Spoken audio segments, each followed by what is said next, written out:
Hi, it's Timothy Carlson here. Anytime is a good time for a Western, and a few years back, Kino Lorber gave us a Blu-ray release of Duel at Diablo from the mid-60s starring James Garner. So today, that's what I'm going to be taking a look at. In this film, James Garner plays a cowboy who's looking for whoever killed his wife. And along his travels, he runs across a woman estranged from her husband, the one portrayed by Bibi Andersson, probably best known for all her roles in those Swedish Ingmar Bergman movies, and her husband played by Dennis Weaver of Gunsmoke fame. Along the way, he joins up with the cavalry and meets another man portrayed by Sidney Poitier, and it's not long before they're on the trail trying to solve this mystery, and of course they find themselves in a battle, as you'd expect, this being a Western. Duel at Diablo, I have to say, is a bit of a hit and miss film.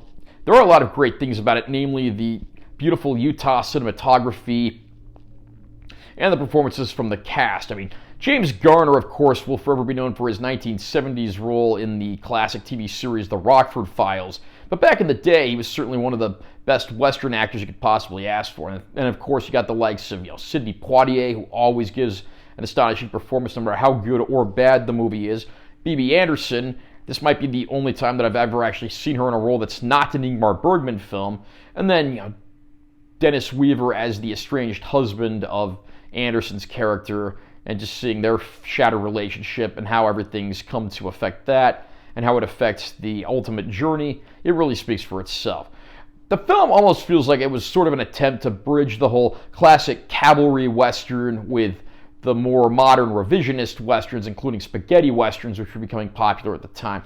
But I have to say, the end results are a bit hit and miss here. I mean, this could have been a more deep conflict, but at the end of the day, you have the pretty stereotypical savage depictions of Native Americans, which aren't really the best. And it ultimately devolves into a sort of cowboys and Indians picture, and that's disappointing given how much talent you had on deck here. I love the performances. I love the cinematography. I just wish there'd maybe been a little more to the movie than that, because, I mean, you got to do a little better than cowboys good, Indians bad, and ultimately I felt like that's the point that this movie was pushing. There are still some highlights, though, and I certainly was happy going back and revisiting the film, shortcomings aside.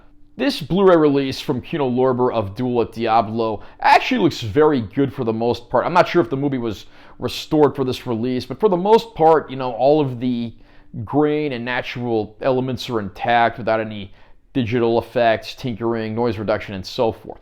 Now, there are some shots that do look pretty bad, namely the opening of the movie, the opening title sequence, and a few shots here and there that look like they might have been zoomed in, but for the most part, I would say that the good outweighs the bad. As far as bonus features go, sadly, the only thing we get here is a trailer. I mean, I wish we could have gotten a few other featurettes, maybe a commentary track, image galleries, things like that. Anything's better than nothing, and I really wish they would have gotten something else in there.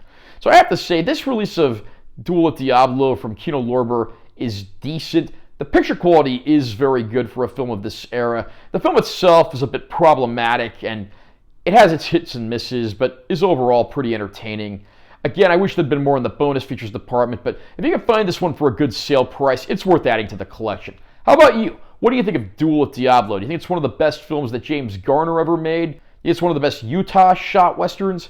Comment down below, and let me know what you think. Also, remember to subscribe to this channel for more content. I'm always posting new videos, and make sure you give this one a like if you found it helpful. I'm Timothy Carlson. I'll see you next time.